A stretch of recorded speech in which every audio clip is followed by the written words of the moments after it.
Bonsoir.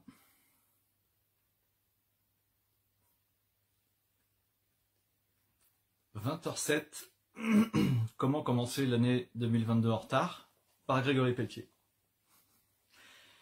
Bonsoir tout le monde. Donc un Facebook Live ce soir où je n'ai pas la prétention de détenir la vérité. En tout cas, la vérité, s'il y en a une, c'est juste la mienne, donc elle vaut ce qu'elle vaut, en toute humilité. Voilà, ça c'est une première chose, je veux poser le cadre, c'est-à-dire que je vais vous dire des choses, mais c'est ma version en fait, et comme c'est un Facebook Live et que ça va que dans un seul sens, évidemment, s'il y en a qui... J'ai failli attendre, me dit Françoise, oups. Évidemment, c'est pas un dialogue, c'est pas un échange d'idées, c'est Pelletier qui dit ce qu'il a à dire, donc voilà, c'est vrai que dans un seul sens. Mais c'est le principe de mes Facebook Live, voilà, où je vous donne des infos, donc c'est sur des sujets divers et variés, ça peut être sur la gestion des émotions, sur ce que je pratique, les constellations familiales et systémiques, bref, tout un tas de sujets qui sont, j'espère en tout cas, et par rapport aux retours que j'ai qui sont intéressants, en tout cas qui vous intéressent. Et donc petit à petit, ils se mettent en place sur ma chaîne YouTube qui s'appelle Grégory Pelletier. Et donc là, il y en a une toute fraîche, la dernière sortie. C'est l'auto-sabotage. Voilà, donc s'il y en a qui sont intéressés, c'est une vidéo qui est intéressante où je parle de ce qu'est l'auto-sabotage. Et Corentine, mais Pelletier est trop lol. Donc voilà, s'il y en a que ça peut intéresser, parce qu'en fait ce qu'il y a c'est que toutes les vidéos sont sur Facebook en replay, mais évidemment c'est une galère pas possible pour retrouver celles qui vous intéressent, parce qu'il faut aller chercher dans tout l'historique. Et là du coup, sur la chaîne YouTube, donc on les met au fur et à mesure, elles sont plus faciles à retrouver. Donc ce sujet liberté et libre arbitre, c'est un sujet que j'avais développé en conférence il y a presque 2 ans, c'est-à-dire c'était tout début 2020, il y a 2 ans en fait. Et c'était, je dirais, quasiment 15 jours avant qu'ils nous pondent un confinement. 15 jours, 3 semaines, un truc comme ça. Enfin, non, un peu avant, parce que c'était en janvier-février, je crois que j'avais fait la conf, donc c'était un mois avant.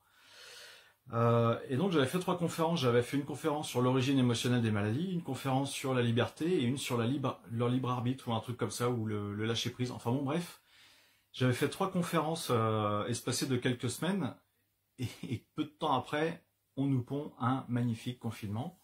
Et je dirais que c'était complètement dans l'air du temps, à croire que j'ai eu du flair pour faire des conférences qui allaient vraiment s'appliquer après, où on allait nous priver de pas mal de liberté du jour au lendemain. Donc liberté et libre arbitre, c'est 2 sujets complètement différents et pourtant qui vont ensemble, sachant que pour moi, quelque part, tout est relatif. Alors c'est quoi être relatif? C'est quoi l'absolu? Eh bien, si je prends un exemple, si je vous demande, voilà, on est à table, il y a une carafe d'eau, il y a mon verre d'eau qui est vide et je vous demande de me verser un verre d'eau. Eh bien donc, il y en a une personne parmi vous qui va me servir un verre d'eau, mais à ras-bord. C'est-à-dire qu'elle va me dire, bah oui, mais Grégory, tu m'as demandé un verre d'eau. Moi, dans l'absolu, un verre d'eau, c'est un verre d'eau rempli, complet, à ras-bord. Et puis, il y a plein d'autres personnes qui vont servir un verre d'eau, mais voilà, ça va être 3/4 plein, moitié plein, 75% de plein. Ça, c'est le relatif. Ah, il n'a pas précisé s'il voulait un grand verre d'eau, un petit verre d'eau, il a dit un verre d'eau. Bon, il y a une façon relative de voir les choses. Au niveau de la liberté, c'est exactement pareil. C'est-à-dire que la liberté est relative à comment vous la concevez. C'est-à-dire que pour chaque personne, il y a des personnes qui vont dire, moi, pour me sentir libre, c'est de pouvoir geeker, jouer aux jeux sur Internet, voilà, tous les soirs. Ça, pour moi, c'est vraiment un espace de liberté et c'est important pour moi d'avoir cet espace de liberté. Il y a des personnes pour qui être libre, eh bien, c'est en effet de pouvoir aller au cinéma, d'aller au restaurant, voilà, de faire différentes activités de divertissement. Il y en a d'autres pour qui être libre, c'est de pouvoir voyager. Il y en a d'autres pour qui être libre, eh bien, ça peut être des sujets complètement différents, c'est-à-dire c'est non pas d'être dans le faire, mais d'être dans l'être, justement.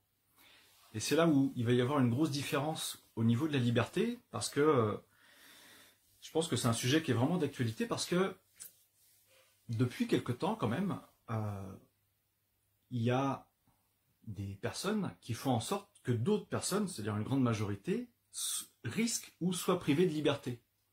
Mais tout est relatif. C'est-à-dire que, par exemple, pour moi, je ne me sens absolument pas du tout privé de liberté si on m'empêche d'aller au cinéma, si on m'empêche d'aller au restaurant, si on m'empêche d'aller dans un café, si on m'empêche d'aller dans un théâtre. Vous voyez, c'est relatif à moi. Et par contre, il y a des personnes, si on les soumet à un certain chantage, et le chantage, attention, parce que les gens qui font chantage, généralement, c'est les parents sur les enfants, par exemple. Et c'est pas la meilleure façon d'éduquer ses enfants que de faire du chantage. Mais vous avez des personnes qui font du chantage et qui disent, bah attention, si t'es pas gentil, si tu fais pas ce que je te dis de faire, eh bien, je vais te priver d'une certaine liberté. Et ça s'appelle exercer un pouvoir, presque une dictature. Alors, j'ai pas là sous les yeux, tiens, j'ai oublié de le prendre. Alors déjà que j'étais en retard, mais je vais pas aller chercher. Encore que, s'il est pas loin, j'y vais. Est-ce que, à un moment, dans votre vie, vous avez été Charlie? Est-ce qu'un jour, dans votre vie, vous avez mis sur Facebook, sur votre télé, sur votre ordi, je suis Charlie? C'est-à-dire que quand il y a eu ces meurtres perpétrés à Charlie Hebdo, on s'est dit, bah ouais, mais là, la liberté d'expression, elle est bafouée. C'est-à-dire que Charlie Hebdo, je l'ai rarement acheté. Je l'ai acheté quand ils avaient fait... j'ai acheté le Charlie Hebdo avec les caricatures de Mahomet. Parce qu'alors là, ça avait fait un scandale énorme. Depuis ce jour-là, de toute façon, ils avaient été...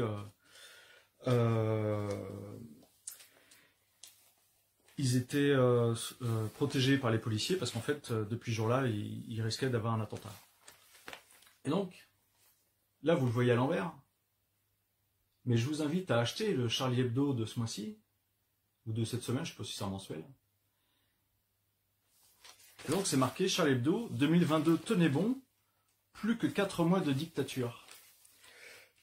Donc c'est juste, là c'est pareil, là, on parle de liberté d'expression, c'est-à-dire que Charlie Hebdo, je dirais, est quasiment le seul média qui se permet de dire, avec une caricature d'un président de la République, d'un certain pays, qui a été élu grâce à 15% des voix, eh bien, en fait, c'est le seul média français qui s'autorise à dire que nous sommes en dictature. Donc, en fait, c'est pour ça que le sujet de ce soir, je pense, il va intéresser beaucoup de personnes. En tout cas, moi, il m'intéresse parce que la liberté, c'est relatif et c'est propre à chacun. Et ça se respecte. Et le libre arbitre, eh bien, c'est, je dirais, c'est en effet la capacité que l'on peut avoir à prendre des décisions, à penser certaines choses. Et là, du coup, il va y avoir des similitudes, il va y avoir des parallèles, mais je pense que je vais essayer de développer là-dessus, c'est-à-dire que il y a cette notion de qu'est-ce que est fondamentalement ma liberté, et comment je peux l'exprimer, et comment elle s'exprime chez moi de par ma façon à faire des projets, à faire des choix. Et sachant que les choix, eh bien, sont conditionnés par tout un tas de choses. Et ces choses font qu'on n'est pas libre de penser réellement. Et même on n'est pas libre du tout. Je dirais que ça va presque être la conclusion du Facebook Live. Quelque part, on n'a jamais été libre à 100%. Est-ce qu'on le sera un jour? Je ne sais pas. Mais il y a de fortes probabilités pour que de toute façon, durant toute notre vie, nous ne puissions pas être libres à 100%. Donc je commence mon Facebook Live par la conclusion. Je suis très très fort ce soir. Mais c'est 2022, tout est permis. La preuve, tout est tellement permis que vous en avez un qui a dit l'autre jour, je veux emmerder les Français qui veulent pas se faire vacciner. C'est-à-dire qu'il y a un total irrespect de la liberté de vivre chez la personne qui a dit ça, vous voyez. Donc 2022, en fait, tout est permis. On peut tout se permettre. Donc ce que je voulais vous dire, c'est que la liberté est toute relative, elle est propre à chacun. Et la liberté de penser, comme le disait ce fameux chanteur, c'est quelque chose de fondamental. Et on va être amené à exercer cette capacité que nous avons tous, et que vous avez tous et toutes, d'être résilients. La résilience, c'est une capacité d'adaptation face à son environnement, face à des événements, de manière à ne pas chuter, de manière à ne pas tomber dans des dépressions, dans du désespoir, peut-être même tomber dans le suicide, tomber dans de la folie. C'est une capacité qu'on a tous à s'adapter, ça s'appelle la résilience. Alors, je vais regarder vos petits mails par le chat. La liberté est à l'intérieur de nous, de ce fait, le jeu extérieur ne sait pas nous atteindre. Merci Virginie de ce commentaire. Ça c'est pareil, c'est tout à fait relatif. En effet, quelque part, la liberté est à l'intérieur de nous en permanence. Le problème, c'est de pouvoir s'y connecter puisque, eh bien, il y a quand même cette part de nous qui a certains besoins par rapport à des relations extérieures. Et donc, le jeu extérieur, il nous concerne tout à fait. Et en effet, quelqu'un qui se dit, moi, je ne me sens plus libre de pouvoir pratiquer les sports que je veux, eh bien, oui, c'est quelque part une atteinte à sa liberté. Mais ce qui n'empêche pas qu'à l'intérieur de lui, il n'a pas forcément changé. Il est libre d'être qui il souhaite être. Okay ? Donc, nous avons tous une façon de percevoir nos libertés. Alors, ce que je vous invite à faire, c'est... Alors, pour moi, la liberté, c'est une valeur fondamentale. C'est-à-dire que chez certaines personnes, peut-être qu'elles ne le savaient pas, leur valeur fondamentale, ça pouvait être la famille, ça pouvait être, je dirais, l'épanouissement personnel, ça pouvait être la franchise, voilà. Mais je pense que il y a beaucoup de personnes qui se sont rendues compte que, en étant privées de cette valeur, de cette notion de liberté, eh bien en fait c'est vraiment une valeur fondamentale. La liberté, c'est dans la tête, plus j'avance, plus j'évolue, plus je me sens libre, même s'il y a plein d'endroits où je ne peux pas aller et c'est pas essentiel à ma liberté. Voilà, merci Jane, c'est relatif à chaque personne. Donc l'adaptation est importante. Alors elle est d'autant plus importante que, comme je vous l'ai dit, la résilience, ça va éviter d'être fou. Je crois que c'est Stéphane Hessel en fait qui a écrit un livre là-dessus, si je ne me trompe pas. Il y en a qui me reprendront, je pense, si jamais je me trompe, parce qu'il a été interné dans les camps de concentration. Et en effet, par rapport aux horreurs qu'il a pu vivre là-bas, eh bien tout simplement, s'il n'avait pas montré une certaine résilience, eh bien je pense qu'il serait devenu fou, il ne serait jamais devenu la personne qu'il est aujourd'hui. Alors, Marie, nous priver de certains loisirs, soit, mais nous obliger à certaines choses pour juste pouvoir faire notre métier, ça devient compliqué. Et ouais, c'est là où c'est compliqué. Et bien parce que pour certaines personnes, cette résilience, non, c'est pas surunique. Non. Pour certaines personnes, non, je pense que c'est celle qui est beaucoup plus âgée. Parce que surunique, il n'est pas aussi âgé que ça, il n'a pas connu les conséquences. Non, c'est pas lui. C'est-à-dire qu'en effet, il y a un chantage. Alors, du coup, quand on est face à un chantage, quand on est un gamin, on croit le chantage. C'est-à-dire qu'en effet, si je suis pas gentil, j'aurai pas le remerciement, je n'aurai pas le droit au manège, etc., etc. Mais là, quand vous êtes adulte et qu'on vous prend pour un gamin, ça fait bizarre, quoi. Ok ? Sommes-nous déterminés à être libres ou libres d'être déterminés ? Sommes-nous déterminés à être libres ? Bah non, pas forcément, parce qu'il y a des gens qui sont privés de liberté et qui en sont tout à fait contents, ou libres d'être déterminés. En fait, à partir du moment où tu es déterminé, tu te prives d'une certaine liberté parce que c'est quelque chose qu'on va t'insuffler, c'est quelque chose qu'on va t'obliger en fait. Donc voilà. Ah bah Essel est mort, ouais, mais il a le droit d'avoir existé. Donc, cette notion de liberté, je pense qu'il y a beaucoup de personnes qui se sont rendues compte que c'était une valeur fondamentale depuis qu'on leur en a privé. Eh ouais. C'est-à-dire qu'avant, quand tu peux faire ce que tu veux dans la vie de tous les jours, parce que tu as les finances, généralement il y a les finances qui s'imposent pour pouvoir faire ce qu'on veut dans la vie de tous les jours, que tu as ton confort matériel, que tu peux vraiment exercer comme tu veux, comme bon te semble, ok, en fait, quelque part, cette notion de liberté, tu accèdes très facilement à ta liberté. Enfin, quand tu es dans cette situation et tu accèdes très facilement à cette liberté, c'est une valeur dont tu n'as même pas conscience. Pour toi, non, pour toi, la liberté, oui, elle est acquise. Alors que depuis certains temps, eh bien, en fait, la liberté, non, ça se gagne, ou en tout cas, ça se vend. C'est-à-dire que, écoute, en échange de ta liberté, tu feras ceci ou tu feras cela. Autrement, tu seras plus libre d'exercer ta profession, par exemple. Et là, ça devient compliqué. Alors, juste avant de faire le live, en fait, alors pas juste avant, j'ai fait ma pause quand même avant, le confinement, moi, m'a privé de ma liberté. Alors, Marine, j'entends que le confinement t'a privé de ta liberté, mais ça t'a privé d'une certaine liberté. J'y reviendrai après. Ça t'a privé d'une liberté de mouvement. Ça t'a pas privé d'une liberté... Il y a plein de libertés en fait qui n'ont pas été contrariées par le confinement. Mais ça t'a certainement, et moi le premier aussi, privé de certaines libertés. Alors où est-ce que j'en étais? C'était, voilà, j'ai fait une séance à une personne, parce qu'au début je me disais, bah moi en fait, Grégory Pelletier, la liberté, j'y accède sans problème, enfin sans problème. Si je me donne la peine j'y accède. Et donc je partais sur cette réflexion-là, si on veut, on peut. Et là du coup j'allais faire bondir des gens, parce qu'il y en a parmi vous qui vont me dire, bah oui mais moi j'ai pas le choix, on m'oblige à faire ceci si je veux pouvoir travailler, si je veux pouvoir faire cela. Et donc bah, autrement je démissionne, je change carrément de boulot, mais ça va carrément changer ma vie, et c'est pas du tout ce que je veux. Donc en effet, et là je lui aurais dit, bah écoute, si c'est un choix, c'est soit tu as la volonté d'être libre, ou tu ne l'as pas, mais donc en fait c'est juste toi qui te prives presque volontairement de liberté, parce que tu rentres toujours dans le moule, tu fais toujours partie d'une certaine matrice. Là ça aurait été mon point de vue initial. Et puis j'ai fait une séance à une personne, en fait, c'est une maman qui vit seule avec sa fille. Elle a sa fille en garde, elle est séparée du papa, elle a sa fille en garde, on va dire 1 semaine sur 2.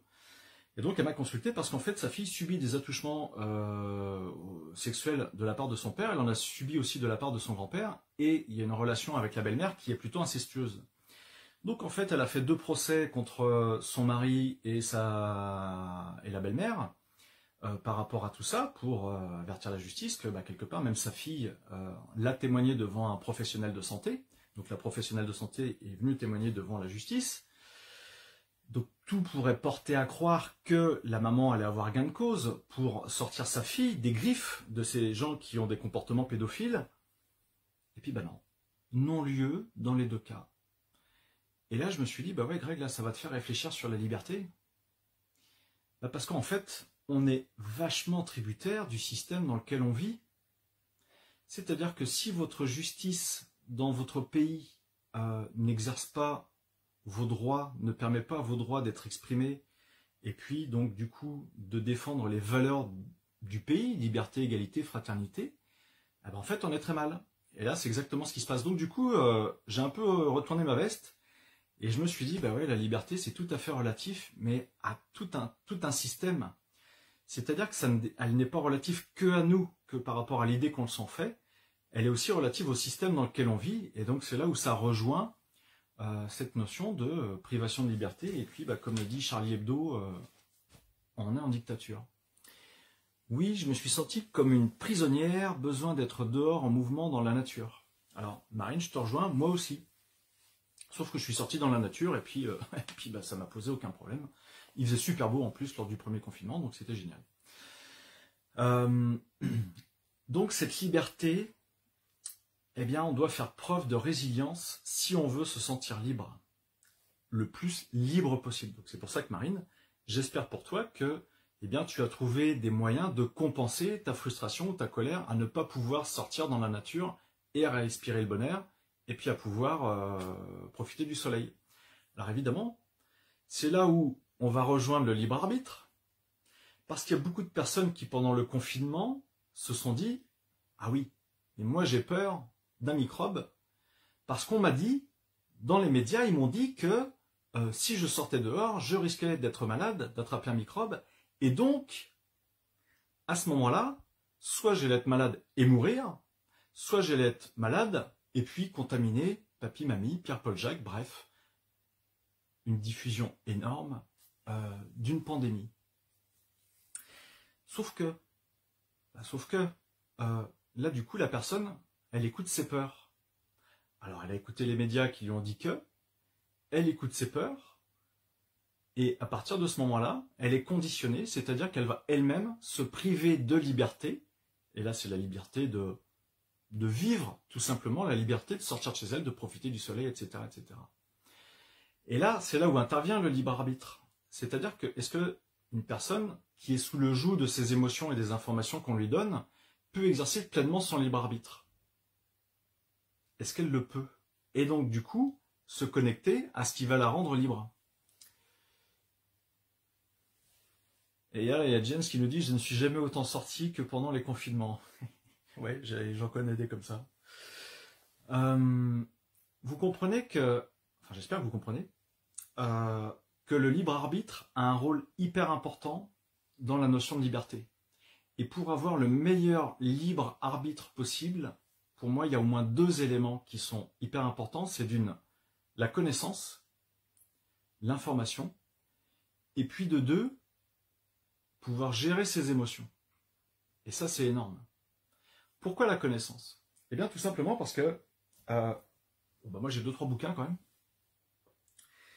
Vous avez par exemple un monsieur qui s'appelle Philippe Gendroc, qui est chercheur, qui nous pond des gros bouquins, voilà, des trucs énormes. Alors après, c'est écrit gros dedans, donc évidemment, hein, d'un peu plus de 500 pages, peut-être qu'on pourrait en faire la moitié, si c'était un peu plus condensé, mais voilà, au moins c'est plus facile à lire.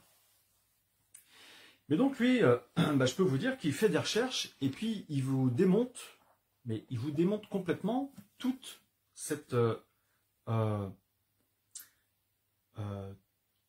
diffusion de psychose et de paranoïa autour des microbes d'une manière générale et du SARS-CoV-2 en particulier.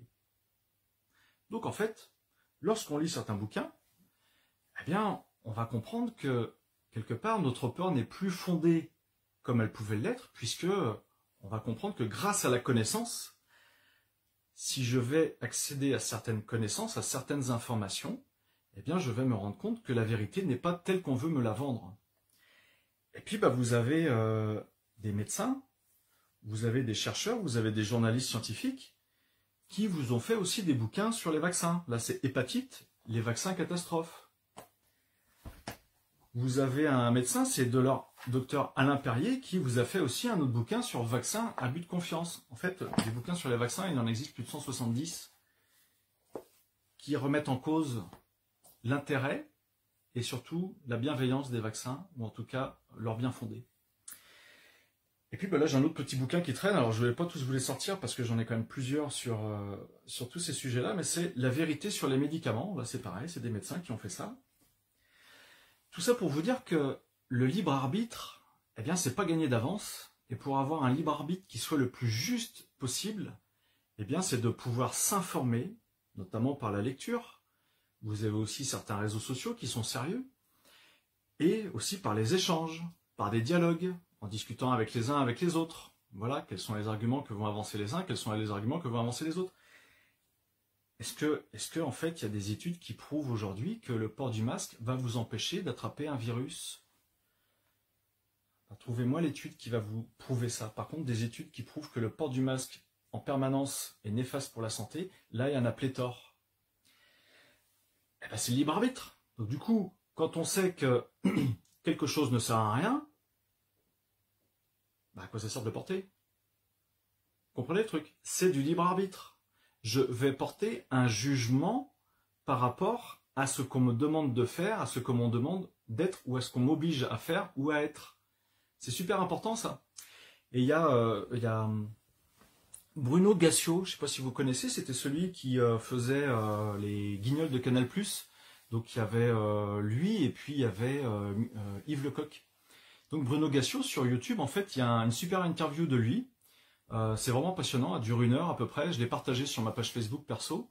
Je vous invite vraiment à regarder cette vidéo. Alors moi j'ai zappé les 15 premières minutes où il parle de sa vie quand il était plus jeune, et puis voilà, il a fait telle école. Jusqu'au moment où il commence à parler des Guignols de Canal+, et comment ça s'est passé. Eh bien pour lui, parce qu'en fait, il a vraiment échappé très peu à la mort. Et vous savez pourquoi est-ce qu'il a échappé très peu à la mort? En fait, ce sont les dirigeants et les actionnaires de Canal+, qui ont voulu mettre fin à sa vie parce qu'ils jugeaient qu'à cause de lui, l'action de Canal+ avait diminué de 40%. C'est-à-dire que on a voulu tuer Bruno Gassio parce qu'il faisait perdre du fric à des actionnaires d'une chaîne de télévision. C'est énorme. Alors imaginez demain, si vous avez quelqu'un qui vient mettre un petit peu des bâtons dans les roues chez les actionnaires, ou en tout cas dans les actions de laboratoires pharmaceutiques, je pense que cette personne, ses minutes, ses secondes de vie vont être raccourcies. C'est le pouvoir de l'argent. Alors je reviens au libre arbitre. Le libre arbitre, c'est quoi? C'est de pouvoir, je dirais, agir en âme et conscience. Agir en âme et conscience, eh bien en effet, c'est d'avoir les bonnes informations et c'est aussi de pouvoir ne pas subir ses émotions. C'est-à-dire qu'à partir du moment où vous êtes sous le joug de vos émotions trop fortes, ça peut être la tristesse, ça peut être la colère, ça peut être la peur par exemple, ça peut être l'effet de surprise, eh bien en fait, votre libre arbitre se voit carrément balayé.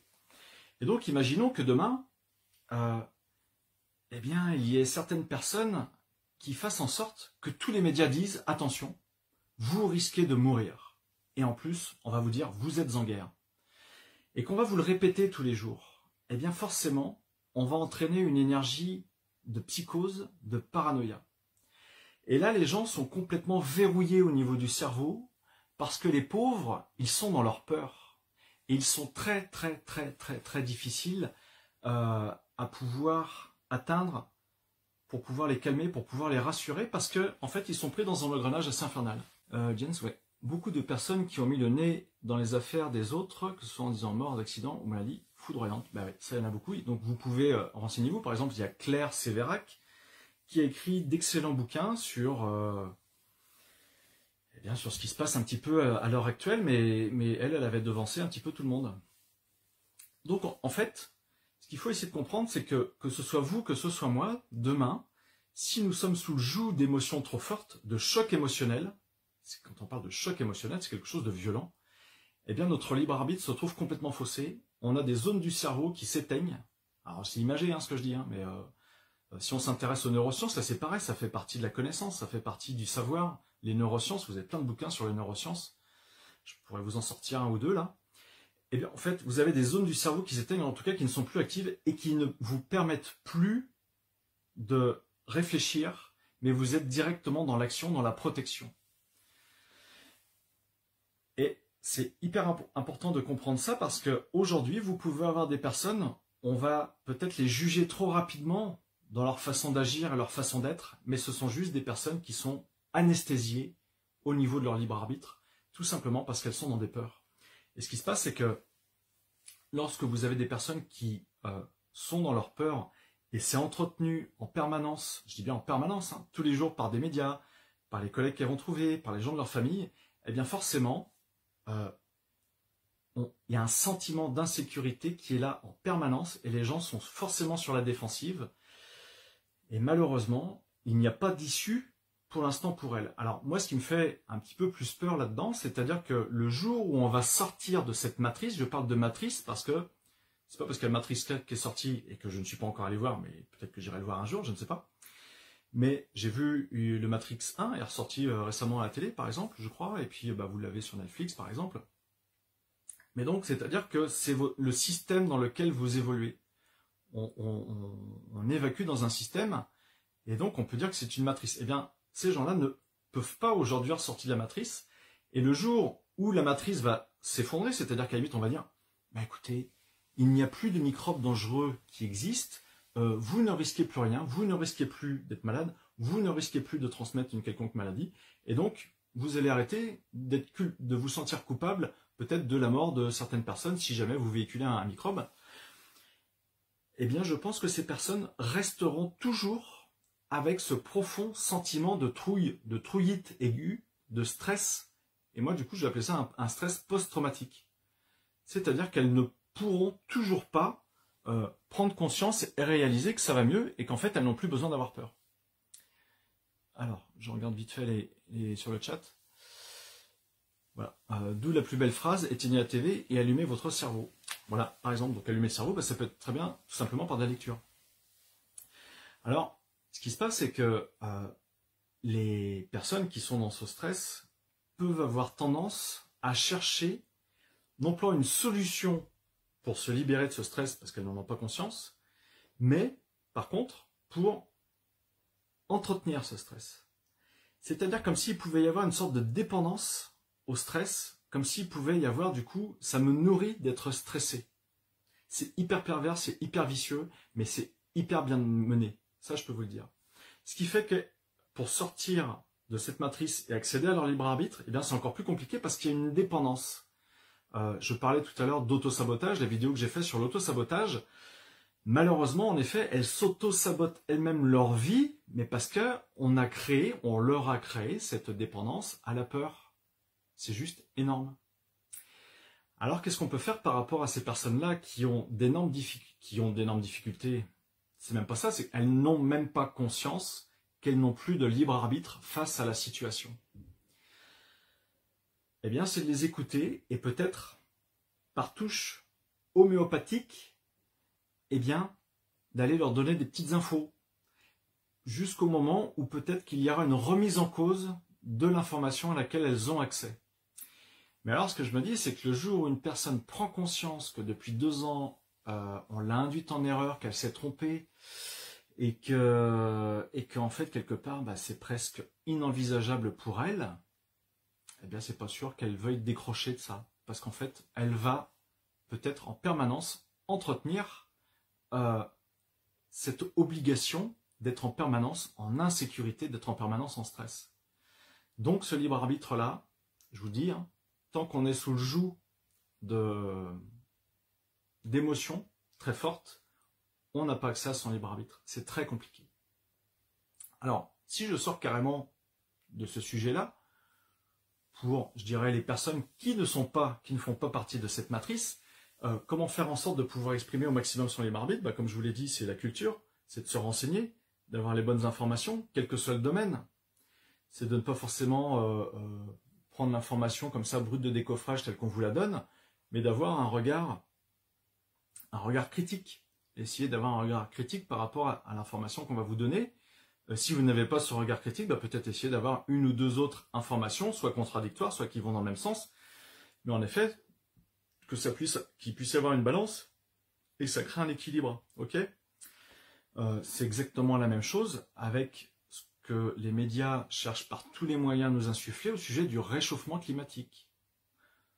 Est-ce qu'on doit prendre l'information comme ça, brute de décoffrage? Ok, on m'a dit qu'il y avait un réchauffement climatique créé par nous les humains à cause du CO2 qu'on balance dans l'atmosphère, ou est-ce que peut-être, étant donné que ça fait quand même 5 milliards d'années que la Terre existe, eh bien il y a déjà eu des cycles, tous les 20 000 ans par exemple. La Terre se réchauffe, elle se refroidit, elle se réchauffe, elle se refroidit, avec des sous-cycles, des plus petits cycles, inclus tous ces 20 000 ans. Moi je vous donne juste l'information comme ça, allez chercher, allez voir ce qui se passe. Et est-ce que, par hasard, à tout hasard, les autres planètes du système solaire ne seraient pas elles aussi en train de se réchauffer? Par hasard. Et donc, étant donné que la Terre fait partie du même système solaire que les autres planètes, il n'y a pas de raison qu'elle y échappe. Par hasard. Vous voyez, c'est des petites infos comme ça. Moi, je ne dis pas que le réchauffement climatique n'existe pas. Je vous donne juste des pistes. Et après, il y en a évidemment des dizaines d'autres pour se dire, ok, à moi d'exercer mon libre arbitre. Est-ce que je prends l'information telle qu'on me la donne comme ça? Ou est-ce que je m'autorise à la remettre en cause? Ou bien à la valider? Et du coup, à ce moment-là, parce que sorti du GIEC, vous voyez ce qui se passe. Sorti du GIEC, vous voyez ce qu'on dit du réchauffement climatique. Okay, alors, qu'est-ce que je voulais vous dire d'autre? Ce libre arbitre, c'est vraiment fondamental pour pouvoir faire les bons choix dans sa vie. C'est-à-dire que ça va être... Alors, je vais dire que c'est le jugement. Et puis, à la limite, la semaine prochaine, je vais vous faire une vidéo sur le jugement, où jugement, c'est jugement. Donc, en fait, on a tort à partir du moment où on juge. Voilà, donc dans la série, je me contredis, je suis quand même assez fort. Le libre arbitre, c'est de pouvoir faire les bonnes décisions, de pouvoir prendre les bonnes décisions et de pouvoir vraiment être dans le vrai et être dans le juste pour soi-même. Alors, je vais aller au-delà de ça, par exemple. Ça parle beaucoup de la télé. Alors moi, j'ai plus de télévision, donc je suis pas trop concerné par le sujet, mais je sais que la télé, les médias, la radio, parce que des fois, j'écoute un petit peu la radio. Bref. Donc, au-delà du libre arbitre, parce que là, je vous parle du libre arbitre, on va être toujours dans le mental. C'est d'avoir de la réflexion, c'est d'avoir un esprit critique. Comme le dit très bien Bruno Gassio dans son reportage, à une époque, on avait les guignols de l'info, il y avait des gens comme Guy Bedos, il y avait des grandes goules en fait. Alors tout à l'heure j'ai vu passer Coluche. En effet, on avait des gens qui étaient là pour exprimer comme une sorte de contre-pouvoir, qui étaient là pour critiquer à ciel ouvert devant tout le monde quelque chose qui a été mis en place. Aujourd'hui, il n'y a plus ça. Aujourd'hui, il n'y a plus ça. C'est-à-dire que les personnes n'ont plus accès à un média, ou en tout cas à des personnes qui vont s'autoriser, qui vont se permettre d'avoir un regard critique. Et ça, c'est hyper grave parce que du coup, ça ne montre pas une deuxième voix. C'est-à-dire qu'il y a comme une parole unique qui doit être diffusée et il n'y a pas de contre-parole pour venir contrer cette parole unique. Et ce qui fait que c'est un peu comme si on vous donnait de la soupe. Et donc, allez-y, mangez, tant que vous avez faim, allez-y, mangez, c'est bon pour vous, quoi. Au-delà du libre arbitre, qui est vraiment dans la réflexion, dans le mental, imaginons demain, on vous donne une info et vous ne pouvez pas vérifier si c'est vrai, si c'est faux. Vous n'avez pas les moyens techniques, vous n'avez pas Internet, vous n'avez pas de journaux, vous n'avez pas, je ne sais pas quoi, vous n'avez pas le bouquin qui contredit le truc. Comment est-ce que vous pouvez faire pour valider? Alors, je dis pas que tout le monde peut le faire là parmi toutes les personnes qui regardent la vidéo, mais en tout cas, beaucoup de personnes peuvent le faire, et celles qui n'y arrivent pas aujourd'hui peuvent le faire demain. C'est juste de l'entraînement. Et là, il y a Isabelle Mahé qui nous met un post. Isabelle, est-ce que tu lis dans mes pensées? Oui, nos intuitions sont quand même à écouter pour pouvoir exercer notre libre arbitre. Non. Point d'interrogation. C'est là où je veux en venir, Isabelle Mahé. Alors toi, je t'adore. Excellent. J'en viens à l'intuition. C'est quoi l'intuition? C'est, je dirais, la voix de votre âme, c'est ce qu'il y a de plus juste pour vous. Hier, j'ai posté comme quoi j'avais mis toutes les dates de formation pour 2022. Est-ce que vous savez comment j'ai fait? La veille, j'étais là devant le calendrier. Alors, ça fait un petit moment que je rame. Je suis devant le calendrier. Je me dis non, je vois pas. Je sais pas quand est-ce que je pose mes dates. Hier, je me recentre. Pelletier, va falloir que tu te bouges pour poser tes dates. Et là, je me suis dit, bah ouais, mais je suis con. Pourquoi est-ce que je veux le faire avec mon mental alors que mon intuition, c'est mieux que moi. Quelles sont les dates que je dois poser? J'ai tout fait à l'intuitif. Advienne que pourra, je me fais confiance, j'ai tout fait à l'intuitif. Alors ça, évidemment, ça se travaille. Mais franchement, si vous exercez de plus en plus à écouter votre intuition, si vous lui faites confiance et si vous lâchez prise, c'est le mot d'ordre, c'est le leitmotiv de ma formation sur les constellations familiales systémiques, confiance en soi, lâcher prise. Point barre. T'as juste ça à faire. Confiance en soi, lâcher prise. Eh bien, vous serez forcément dans le juste. Donc, en fait, si vous sortez de votre mental et que vous vous dites, eh ben, moi, je me fais confiance, je me centre sur moi-même, et puis je vais faire confiance à mon intuition. Qu'est-ce que me dit mon intuition? Alors, votre intuition, elle peut venir par l'expression corporelle, par une expression émotionnelle, elle peut venir en fait de plein de façons différentes. Mais ce qui est intéressant, c'est quand on arrive à être à l'écoute de son intuition, eh ben là, ça va trancher dans le vif.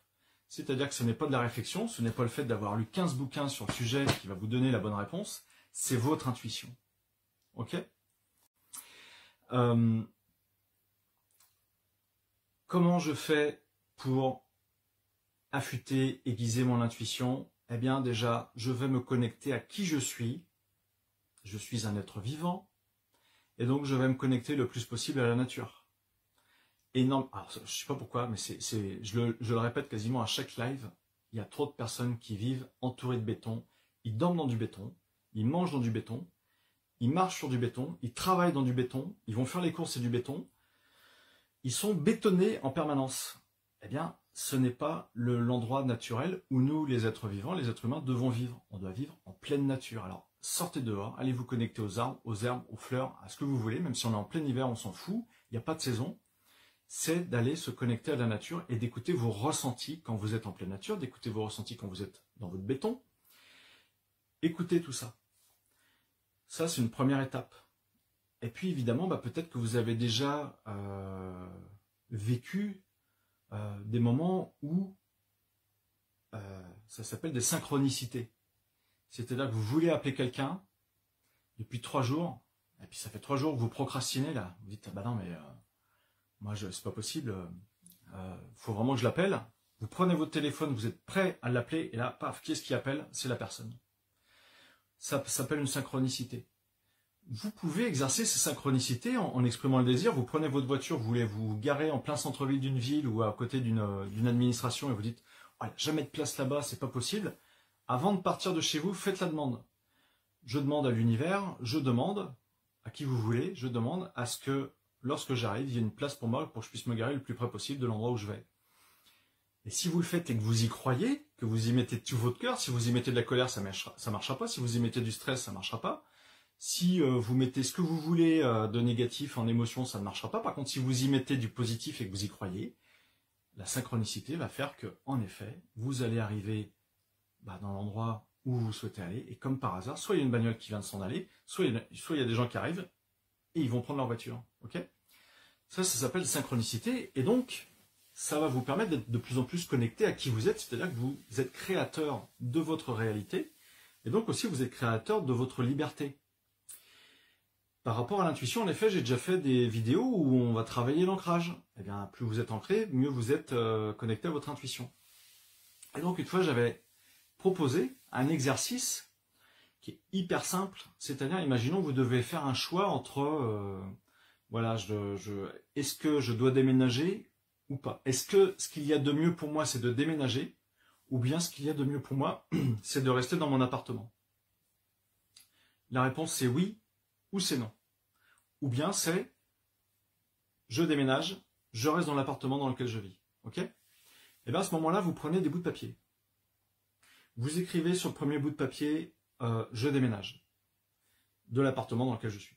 Et sur le deuxième bout de papier, les papiers similaires, hein, vous écrivez non, je reste vivre dans mon appartement encore 6 mois ou encore 1 an, ou 2 ans, ou 3 ans.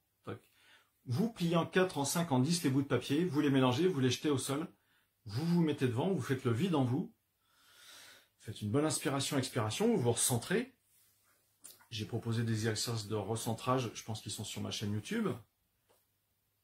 Et puis là, vous écoutez votre corps sur quel papier il veut aller. C'est aussi simple que ça. Ça veut dire que là, vous écoutez votre intuition, vous écoutez la voix de votre corps, vous écoutez votre propre voix. Et votre corps va vous diriger, ok, vers tel papier.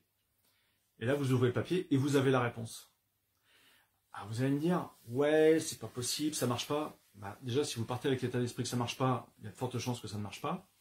Maintenant, je vous invite fortement à vous entraîner à faire ce genre d'exercice parce que là où c'est intéressant, c'est que ça peut vraiment vous aider à faire des choix, ça peut vous faciliter la vie et sans forcément vous prendre la tête. Parce que moi, c'est exactement ce que j'ai fait pour poser mes dates de formation. C'est-à-dire que je lâche prise, je me fais confiance. De toute façon, je ne sais pas. Donc, mon mental ne sait pas, je vais laisser faire mon intuition. Voilà. Quand on ne sait pas, on fait appel à plus fort que soi, en tout cas à qui on est réellement. Et puis alors moi j'ai une autre technique pour faire marcher mon intuition, c'est-à-dire qu'il y en a certains, c'est avec le pendule, hein, vous avez des magnétiseurs, les gens qui font de la géobiologie, vous avez les radiesthésistes qui utilisent leur pendule, ils font entièrement confiance dans le pendule pour leur donner des informations. Moi j'utilise pas le pendule, alors soit j'utilise ma tête, mais en fait je fais défiler sous mon doigt les jours ou les trucs comme ça, et paf, ça y est, j'ai les dates qui sont établies. Mais autrement, faites avec les papiers, commencez avec les papiers, c'est super intéressant. Et donc, autrement, vous pouvez faire avec un jeu de oui-non. Imaginons, demain, vous devez envoyer un courrier à une personne. Mais vous dites, le courrier ne presse pas à la minute, évidemment, mais vous dites, ok, est-ce que je lui envoie aujourd'hui ou est-ce que je ne lui envoie pas aujourd'hui? C'est-à-dire que vous savez que la personne, elle est en train de vivre quelque chose de particulier. Vous ne savez pas si elle sera... ouais, mais Françoise, en fait, toi, peut-être ce que tu prends pour ton mental, c'est ton intuition. Parce que tu es quand même quelqu'un qui est, qui a développé et qui développe de plus en plus ses ressentis intuitifs. Oui, Françoise. Et donc, vous marquez oui sur un papier et non sur l'autre. C'est pareil, vous pliez en 4 les papiers. Et donc, vous jetez les papiers par terre et vous vous posez la question, est-ce que ce qu'il y a de mieux pour moi, c'est d'envoyer la lettre aujourd'hui? Et là, vous écoutez le ressenti. Est-ce que votre corps vous dirige vers un papier ou vers un autre, ou est-ce que vous sentez qu'il y a une attirance vers un papier ou vers un autre? Et celui vers lequel vous êtes attiré, eh bien en fait, ça sera la bonne réponse. Et si ça se trouve, vous allez le faire une fois par jour, parce qu'une fois par jour, c'est non, non, non, non. Et puis à un moment, pouf, c'est oui. Ah ok, là, il ne faut même pas réfléchir. Votre corps vous a mis sur le papier oui, vous y allez, hein, parce qu'à ce moment-là, si vous voulez faire travaillez votre intuition et qu'en plus vous ne lui faites pas confiance, c'est-à-dire que vous ne l'écoutez pas, vous dites bah non, je ne le sens pas, c'est peu possible que ce soit oui. À ce moment-là, l'exercice ça servi à rien, puis vous avez perdu votre temps et puis du coup vous perdez votre confiance en vous quelque part par rapport à votre intuition. Alors qu'est-ce que j'ai? Toc. Et pour les dates, vous faites comment?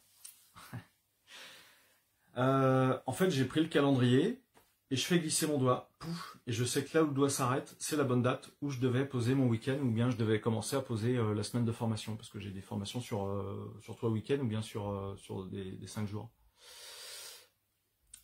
Tout ça, en fait, l'intuition, tout ça, ça se travaille. Sachant que j'aime pas du tout le mot travail, parce que c'est en rapport avec le labeur, donc l'esclavage, mais en fait, tout ça, ça s'exerce. L'intuition, ça s'exerce, c'est comme un muscle. Demain, vous vous dites ouais, je vais faire un semi-marathon, alors vous faites pas du tout de sport de la journée, vous avez jamais couru de votre vie, peut-être que dans 6 mois, vous serez tout à fait capable à faire un semi-marathon, et en plus, vous le ferez, vous aurez juste 3 gouttes de sueur, et ça sera tout, quoi.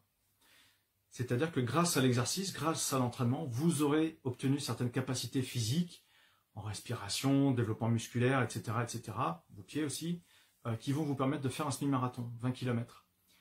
Eh bien, l'intuition, c'est exactement la même chose. Plus je travaille, plus j'exerce mon intuition, plus je fais d'exercices avec mon intuition. L'intuition, c'est juste l'écoute de ses ressentis, d'être connecté à soi-même. Eh bien, meilleure va être mon intuition et plus je vais être connecté à mon intuition. Sachant qu'après, votre intuition, eh bien, c'est, imaginons que vous voulez aller voir un film au cinéma, eh bien, sur la tripotée de films qu'il va y avoir en salle, peut-être qu'il y en a un qui ressort, vous dites, je sais pas, celui-là, je suis attiré par celui-là, mais pas les autres. Eh bien, allez voir celui-là. Et alors, en fait, si ça se trouve, le film, c'est un gros navet. Mais ce que vous ne savez pas, c'est que la personne qui va être assise à côté de vous, c'est peut-être la personne qui va vous apporter une solution pour votre vie professionnelle ou votre vie personnelle. Et donc, votre intuition ne vous a pas amené vers le film qui allait le plus vous intéresser, mais va vous amener vers la personne qui va le plus vous apporter dans votre vie à l'instant T, ou en tout cas, la personne qui va vous apporter quelque chose. Et ça, c'est important, c'est-à-dire que souvent, l'intuition, on y va pour un objectif précis, là c'est du mental, on y va pour un but, un objectif précis, et en fait, des fois c'est carrément autre chose qui se passe, mais tiens, ça a déverrouillé quelque chose dans ma vie. Si je n'ai pas les informations pour exercer mon libre arbitre, donc quelque part mon mental, ma réflexion, eh bien c'est la meilleure voie que vous pourrez utiliser. Et par rapport à votre liberté, eh bien elle est tout à fait relative, c'est-à-dire que, je reviens sur mes exemples du début, la personne qui se dit, ouais mais moi, exprimer ma liberté, c'est de pouvoir geeker le soir là pendant 3-4 heures devant mon ordinateur. Là, pour moi, c'est vital. Pour moi, j'ai besoin d'être libre à faire ça. Sauf que ce que ne sait pas la personne, c'est qu'elle a une addiction au jeu. Donc, quelque part, son sentiment de liberté à pouvoir jouer est conditionné par une distorsion dans sa vie. Donc, elle n'est pas du tout dans le juste pour elle-même. Elle est dans le juste pour nourrir le manque qui s'exprime par son addiction. Mais en tout cas, elle n'est pas du tout dans ce qui lui permet d'être le plus épanoui possible. C'est-à-dire que son épanouissement est conditionné par une addiction. Et c'est là où c'est intéressant, c'est que eh bien, cette liberté, elle est fondée sur quoi? Elle est fondée sur une distorsion, sur un mal-être, sur des blocages émotionnels. Et ça, la personne ne s'en rend pas forcément compte. Et on rejoint du coup un peu le sujet que j'ai développé depuis un petit moment, par rapport aux microbes qui existent en ce moment, là, qui se baladent partout, là, le méchant microbe. Eh bien, en fait, les personnes sont complètement verrouillées, sont complètement liées avec cette distorsion, avec ce choc émotionnel, la peur de mourir qui les habite, et la peur de mourir pour soi, et la peur de mourir pour les autres. Alors, ce soir, je ne vous ai pas du tout parlé de décodage biologique, et du coup, ça détermine dans l'action. Tac. Si on parle de décodage biologique des maladies, donc si vous voulez voir mes formations en décodage biologique des maladies et en constellation, elles sont sur mon site internet, c'est boostez-vous.fr, ou bien je crois que je les ai mises un petit peu aussi sur Facebook. Est-ce que vous savez ce qui conditionne le cancer du poumon? Qu'est-ce qui conditionne le cancer du poumon? C'est quoi? Quelle est l'origine émotionnelle du cancer du poumon? Qu'est-ce qui fait que l'organisme, notre cerveau, va demander à des alvéoles pulmonaires de se développer de manière beaucoup plus importante, de manière à améliorer les échanges gazeux avec l'air environnant, de manière à pouvoir capter beaucoup plus d'oxygène. Parce qu'en fait, quelqu'un qui fait qui a un cancer du poumon, le cancer du poumon, lui, permet juste de pouvoir accéder à plus d'oxygène au niveau des alvéoles pulmonaires, c'est-à-dire de favoriser les échanges gazeux avec l'air ambiant. Il permet à notre corps d'absorber plus facilement l'oxygène de l'air ambiant. Qu'est-ce qui conditionne ça? Ceux qui ont déjà regardé des Facebook Live sur le décodage biologique des maladies vont avoir la réponse. Et puis si vous ne l'avez pas, je vais vous la donner. C'est la peur de mourir. C'est-à-dire que, à mon avis, il y a plein de personnes qui, à un moment ou à un autre, vont se faire une radio des poumons. Elles n'auront aucun symptôme. Et par contre, on va leur trouver un cancer du poumon. Et là, ça va être branle-bas de combat, chimio, etc., etc., etc. Et tant qu'elles seront dans cette peur de mourir inconsciente, eh bien en fait, le cancer du poumon, lui, étant donné que c'est le cerveau qui envoie l'information aux alvéoles pulmonaires, eh bien, il va continuer de se développer. Donc on pourra toujours essayer de faire tous les traitements qu'on veut à une personne qui a un cancer du poumon, tant qu'elle est dans ce ressenti émotionnel inconscient de peur de mourir, eh bien, les traitements ne serviront à rien. Le jour où elle quitte cette peur de mourir, inconsciente, parce que ça va mieux dans sa vie, ou bien tout simplement parce qu'elle a fait une séance avec des gens comme moi, avec des kinésios, avec des sophros, avec des gens qui font de la PNL, avec des thérapeutes, une fois qu'elles auront quitté cette peur de mourir, eh bien, le cancer du poumon va se déprogrammer tout seul. C'est aussi ça, comprendre l'origine émotionnelle des maladies, et c'est ce qui fait que ça permet, quand on a ces notions-là, d'avoir un meilleur libre arbitre quant à sa santé, quant à ce qui peut nous arriver sur le plan des maux physiques, des maux de l'âme, avec les dépressions, avec tout ce qui est angoisse, etc., etc. Je vais clôturer ce Facebook Live sur cette petite conclusion, sachant que la conclusion, je vous l'ai donnée dès le départ, c'est-à-dire que nous devons essayer d'être le plus résilient possible. C'est un passage, c'est une étape. Et donc, pour être le plus résilient possible, eh bien, c'est de ne pas céder à nos émotions de colère, à nos émotions de stress, à nos émotions de peur, à nos émotions d'anxiété, à nos émotions d'angoisse. Il faut les écouter, il faut les traiter, il faut les gérer. Mais évidemment, c'est de pouvoir être résilient et on s'adapte. Et c'est surtout que, quelque part, lorsque quelqu'un provoque de la colère chez vous, ou lorsqu'un système provoque de la colère chez vous, eh bien, en fait, tout simplement, vous lui donnez du pouvoir sur vous. Vous lui donnez du pouvoir sur vous. Alors que le top, en fait, c'est que non, t'as aucun pouvoir sur moi. Essaye toujours, mais t'as aucun pouvoir sur moi. Tu crois pouvoir exercer une pression, tu crois pouvoir exercer des contrariétés, des contradictions chez moi. Eh ben non, je ne me ferai pas prendre à ton jeu, je vais être résilient, je vais m'écouter, et puis, au contraire, peut-être même que je vais trouver des parades pour en fait pouvoir vraiment être qui je veux être et faire ce que je veux faire. Eh bien, je vous souhaite une excellente soirée. Je vous re-souhaite de nouveau une excellente année 2022. Je vous donne rendez-vous à mercredi prochain. Ça sera un autre sujet, je ne l'ai pas encore. Peut-être que je ne serai pas tout seul, peut-être qu'on sera deux du coup à animer, pas animer ou je sais pas quoi, le Facebook Live. Peut-être qu'il y aura un ou une invitée. Merci à vous, une excellente soirée et puis je vous dis à très bientôt. Au revoir.